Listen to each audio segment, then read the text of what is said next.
Today's episode is brought to you by Mazars. SoundCartel. If you've ever hired staff or looked for work in the last 50 years, Slade Group was probably one of the recruiters you used. It was built by namesake Geoff Slade into one of the biggest executive recruitment firms in Australia, and the insights he's gained from a lifetime in business are invaluable.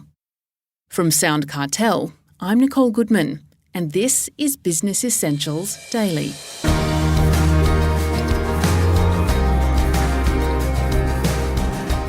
Geoff Slade has had his ups and downs and some very good luck. Along the way, he's learned many truths about business life, in particular, the role of trust and long-term, meaningful relationships. These days, this warm, hard-working, highly connected business leader is chairman of Slade Group, executive chairman of Transearch, and board chairman for several organisations. And with more than 5 decades in business, he isn't slowing down anytime soon. So where did it start, and how did Geoff Slade manage to achieve so much? He takes Heather Dawson back to the early days. It was 1967. He was 21 years old, and he had just opened the doors to his first employment agency. So, what did it look like? Well, it was on the third floor of the corner of Collins and Elizabeth Street in a building that housed the very early beginnings of the Odyssey Foundation, because it was owned by Diana Davidson, the wife of Lex Davidson, the former racing driver.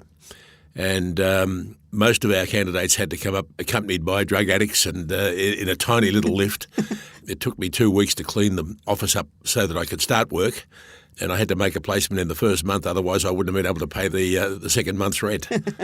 Well, over the next couple of decades, you built Slade Consulting Group into the biggest executive search company in Australia, which is pretty amazing. So how did you manage to do that? Well, I think the key thing was that in 1981, our revenues were about $900,000, and we were just one of many, a very small business really. And I decided that something had to change.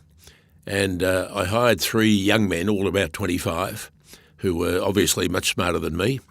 And we sat down and did a SWOT analysis of the industry.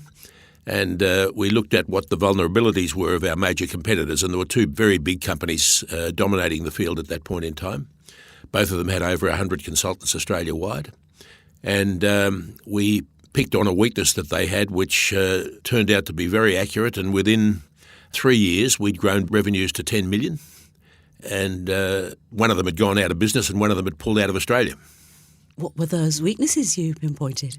Well, they were charging their clients a lot of money, but taking about 3 months to fill a job. Now, I don't think most companies at that time at least recognised just how expensive it was to have a job unfilled. You can imagine a company who wanted to hire a national sales manager, for instance, not having someone in that job for 3 months, what that would really cost the company, putting aside fees and things. So we focused on that and we said if we can't fill the same job within 4 to 6 weeks, we'll do the job for nothing.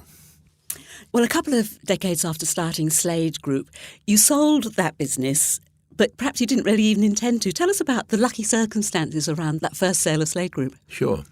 Well, a company called Blue Arrow was the biggest company in England and the 4th biggest in the world at that point in time. They were a publicly listed company in the UK, and they had a price-to-earnings ratio of 50 times earnings. So they were actually the darling of the stock market in the late 80s. And much to my surprise, one day someone walked in the door from Blue Arrow and said, we'd like to buy your business. And I said, well, my business is not for sale. He said, think of a number and you might be surprised. So I thought of a number, doubled it, and he said yes. So I was surprised.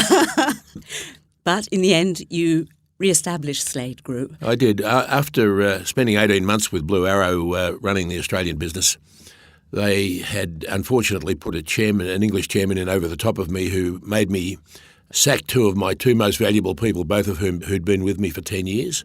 One of them was one of those young men I mentioned before. And I just didn't like the way this was heading, so I resigned. Sorry, that's not quite right. They fired me because I said to them, it's either the chairman goes or I go. And they chose to go with the chairman. And as luck would have it, my major client at that time was Pacific Dunlop, and the managing director of Pacific Dunlop, a gentleman called Philip Browse. I went in to tell him that I was no longer with the company, and much to my surprise, he said to me, "That's okay, you can start with Pacific Dunlop next Monday as head of HR." And I did. So I spent 2 years in that role, and I had an arrangement with Philip that if I did a good job, and he was to be the sole arbiter of that he would consider giving me a preferred supplier agreement for Pacific Dunlop when I went back into business. And all of that happened. So I was very fortunate. Well, you've identified a series of truths, lessons you've learned over your first 50 years. But before we go to those, you do have a key message, the importance of developing trust in the way you run business. Is that a top of the list priority for you, developing trust? Yeah. I think a very valuable lesson when I was actually consulting to Pacific Dunlop many years ago. One of their divisional CEOs said to me, "Look, I'd like you to fill a job for an accountant." And he said, "But there's an internal candidate, but I'm not sure that he's right for the job, so we'd like to look outside." I said, "Well, why don't you let me see the young man first, and I'll tell you whether I think I can do better outside, and because it may be that I don't think you can, and that would save you the cost of the assignment." And in fact, I did think the young man was very good, and he got the job, and I didn't get a fee. But it enhanced the trust between that managing director and my company, and I sort of recognised that and thought, not that I want to do jobs for nothing all the time, obviously, but I think it was a good illustration of how if a company trusts you, that relationship is much enhanced. Okay. Now, disruption's become a common word in business these days, and your industry's certainly been disrupted by the likes of Seek and LinkedIn and so on. Yeah. How have you responded to that? Well, I think the biggest disruption, interestingly, is not Seek or LinkedIn, but has been the GFC, the global financial crisis. What happened when that hit was that most big companies decided to go to internal recruitment teams in order to try and cut the cost of recruitment. My observation at that time was that the people they were hiring generally were not cutting it in the real world of recruitment, not because they weren't very good at delivery, but because they weren't good at winning business. So many of them went into internal recruitment jobs very successfully in many cases. I looked at that and saw that was going to disrupt the industry to a large extent, and it was obviously impacting the Slade Group business at that point in time. So I went to my research manager, who was a young man, and I said to him, "Look, I think there's an opportunity in the market here. I want to take you out of Slade and make you a partner in a new company called Yellow Folder Research. And what we will do is provide information to those internal recruitment teams, because whilst they were good at approaching a particular individual about a particular job and representing their company well from that point of view, they actually didn't know where to find the people in the first place. So we provided that service, and that business, Yellow Folder Research, has grown at 30% per annum since. We now have 9 full-time researchers in the business, and Julian Doherty, my partner in that, has done very well, and it's an increasingly valuable service because companies are saying, well, we can continue to cut the cost of executive search by utilising Yellow Folder, and most of our clients in that business are all multinationals or major public companies, and they use us repeatedly, and it's proven to be very successful. Well, to your truths, Geoff. First, understanding your customers. You say that's critical, but where do we often go wrong there? Well, many consultants, in my opinion, and I've had them myself, and it gets down to training in the end, don't understand what the customer really wants. In fact, in many cases, the customer doesn't really understand what they want themselves. So I think the real skill of a consultant is actually helping the customer define what it is they really do want, or what sort of person they want. So it's a matter of asking the right questions. It's a matter of working with the client to determine that. I've done many surveys over 50 years where clients have said the most important thing to us is actually you understanding what we need. Now, that's very difficult if they don't understand what they need, but that's the skill of a really good consultant. I believe you said that it's important to get out from your desk and actually have face-to-face meetings as well. A lot of young people seem to prefer just sending emails. They do, and I think it's unfortunate and it's very difficult. Being a boomer myself, trying to manage millennials who won't get off their backsides and go and visit the customer and really understand what they're all about, and not only just visit the customer, but actually build a relationship with them. It's a bit like getting married. You don't get married over email. Well, most people don't. Another truth you've learnt, Geoff, is you say be careful how much emotional investment you put into your business or the other things that you value in your life. But isn't emotional attachment really important to make things grow? Oh, absolutely, it's important.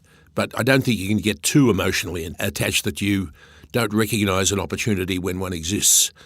As I said earlier, I had no intention of selling my business in 1988, but I did because the offer was too good to be true, and I could recognise that that offer was unlikely to happen again in my lifetime. And frankly, it stood me in good stead and gave me a stable life for the rest of my career. If I hadn't done that, I'd probably still be battling, frankly. Well, another thing you say, Geoff, is you need to focus on selling in the broadest sense, but don't be too eager. So what do you mean by that?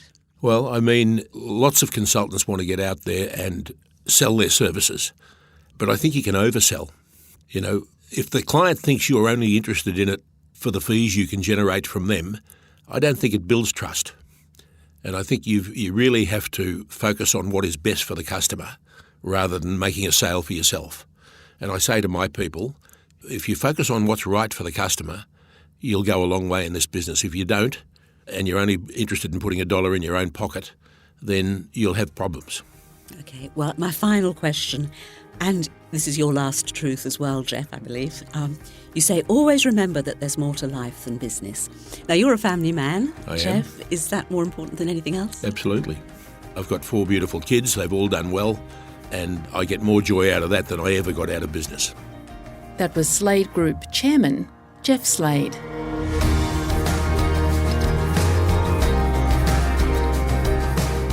This episode of Business Essentials Daily is produced by the team at SoundCartel. Thanks for listening. I'm Nicole Goodman. We'll bring you more Be Daily tomorrow. Follow at BE Daily Podcast across social media and head to bedaily.com.au for more from the Business Essentials Daily podcast. SoundCartel. This episode was brought to you by Mazars. To find out more, visit mazars.com.au. That's mazars.com.au.